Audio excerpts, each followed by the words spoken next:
عورتیں عمرے کے لیے آئی ہیں تو ہاتھ اور پاؤں پر مہندی لگائی، کوئی بات نہیں، ہاتھ اور پاؤں پر عورت کو تو مہندی ہمیشہ لگانی چاہیے، ان کے ہاتھ تو کبھی خالی ہی نہیں رہنے چاہیے۔ اصل حکمت یہ ہے کہ ان کے ہاتھوں کا رنگ بھی کسی کو نظر نہ آئے کہ گورا ہے یا کالا ہے، مہندی لگی ہوگی تو چھپ جائے گا نا۔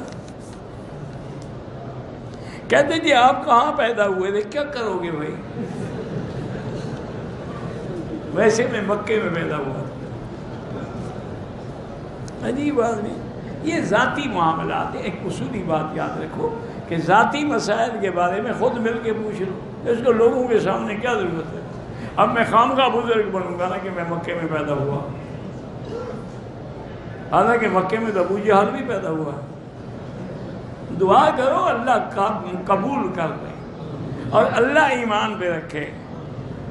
لوگ کہتے ہیں حضور کا سایہ نہیں تھا، انہوں نے حضور کو دیکھا تھا، جھوٹ بولتے، حضور بشر تھے، انسان تھے، جیسے ہر انسان کا سایہ ہے حضور کا بھی سایہ تھا۔ اپنی مشکلات کو حل کرنے کے لیے طواف کر سکتے ہیں، کیونکہ نہ اللہ کا حکم ہے کہ جب مشکل ہے نماز پڑھو، تو طواف بھی تو نماز ہے نا۔ آب شفا کہاں واقع ہے؟ یہی اب زمزم آب شفا ہے۔ میری بڑی بیٹی کو اسقاط حمل ہو جاتا ہے، بہرحال آپ سورۃ الرحمن بھی پڑھتی رہیں، اور اسقاط حمل کے لیے ایک آیت ہے ان اللہ یمسک السماوات والارض ان تزولا۔ یہ آیت آپ قرآن میں دیکھ لیں، اور یہ آیت کو ہر نماز کے بعد 7 دفعہ پڑھ کے دعا مانگتے رہے تو پھر حمل نہیں ہوگا، اسقاط نہیں ہوگا۔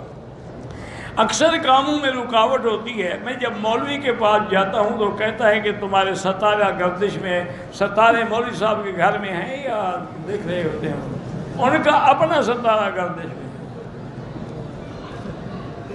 یہ اچھا مولوی ہے، خبریں ستاروں کو دیتے تو منجم ہوا، مولوی تو نہ ہوا نا۔ مولوی تو قرآن حدیث کی بات بتائے گا۔ بالکل کفر و شرک ہے ان پر اعتماد کرنا۔ جب میں نماز کا ارادہ کرتی ہوں دل میں وسوسے آتے، کوئی بات نہیں، جب اللہ نے معاف کر دیا ہے تو تم کیوں فکر کرتی ہو؟ بار صورت ہر نماز کے بعد آخری جو 2 صورتیں ہیں نا، قل اعوذ بالفلق اور قل اعوذ بالناس، 3 دفعہ پڑھ کے سارے بدن پہ ہاتھ پھیر دیا کریں۔ کیا جنگلوں اور مزاروں قبرستانوں کے درختوں سے شہد اتار سکتا ہوں؟ میری حلال بالکل حلال ہے، جو کچھ ملے قبروں سے اٹھا لو، ان کے کام کا تو ہے ہی نہیں ہے، وہ تو فوت ہو گئے ہیں۔ یا مردے آ کے شہد کھائیں گے؟ اچھا ہے کوئی زندہ کھا لے۔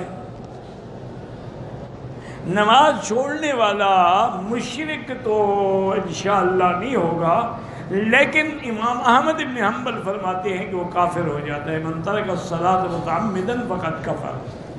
وہ تو فرمایا ولا تکونوا من المشرکین، یعنی مشرک جیسے نماز نہیں پڑھے، تم بھی تو وہی کام نہ کرو نا۔ میری بیٹی 14 سال کی ہے، کچھ دن سے اس پہ اثر ہے، اس کے کپڑے بھی الماری میں کٹ جاتے۔ اکثر تو میری بیٹی یہ فراڈ ہوتا ہے، دھوکہ ہوتا ہے۔ تم پہلے بچی کی تحقیق کرو، سب سے پہلی بات یہ ہے کہ اس کا موبائل لے لو، اس پہ اس کے سارے میسج چیک کرو، آپ کے سامنے انشاءاللہ حقیقت کھل جائے گی کون سا جن ہے جو موبائل کے ذریعے اس کو تنگ کر رہا ہے۔ سنی لڑکی کی شادی کسی شیعہ سے نہیں ہو سکتی۔ اللہ پاک نے بیٹیاں دی ہیں اولاد نرینہ کے لیے، دعا کرتے رہیں رب لا تذرنی فردا وانت خیر الوارثین۔ زیر ناف بال جو ہیں کم از کم 40 دن زیادہ نہ گزرے ہیں۔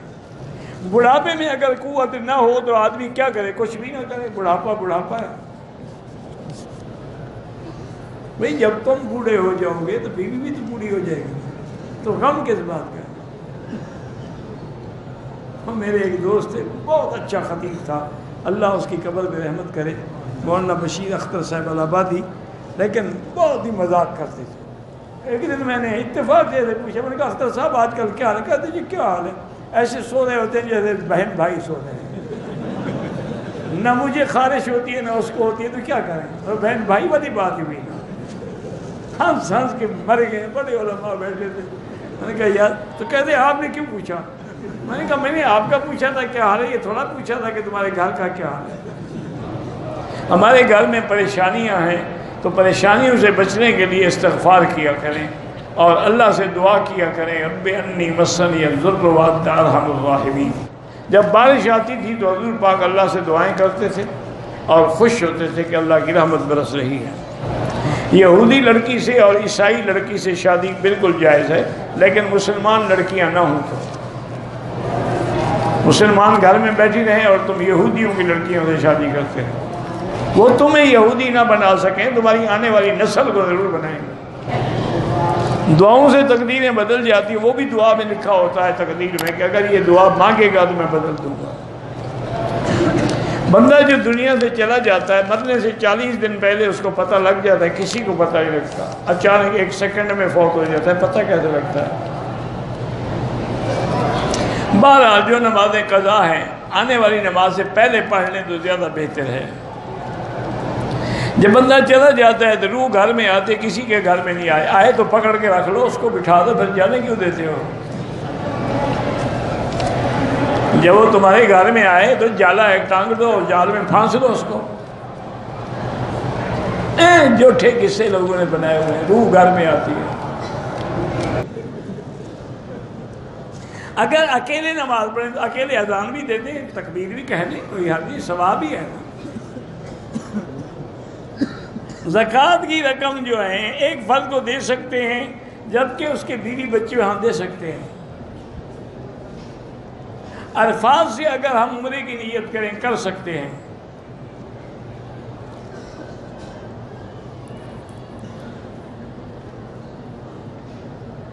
کہتے ہیں کہ ایک عورت کا شوہر سے روٹھی ہوئی تھی، بہنوں نے منوانے کے لیے اس کے لیے تویز لی ہے اور پتہ نہیں چائے میں ڈال کے پلائے، اب وہ وہم کی مریض ہو گئی ہے، چلو ایک بلا سے نکلی دوسری میں مبتلا ہو گئی۔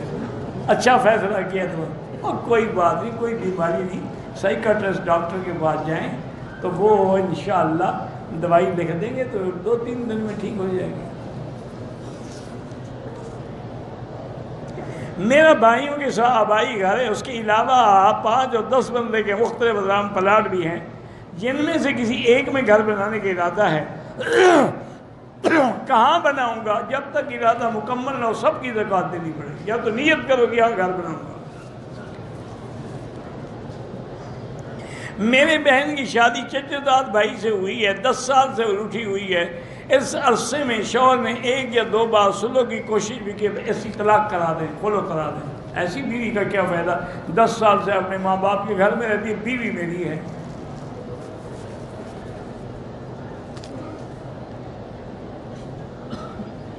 حضرت لقمان کو بھی علیہ السلام کہہ سکتے ہیں، اور کہہ سکتے ہیں۔ میں تقریباً روزانہ 2 رکعت نفل پڑھ کے والدین کو بخشتا ہوں، ٹھیک ہے، اچھا کرتے ہیں۔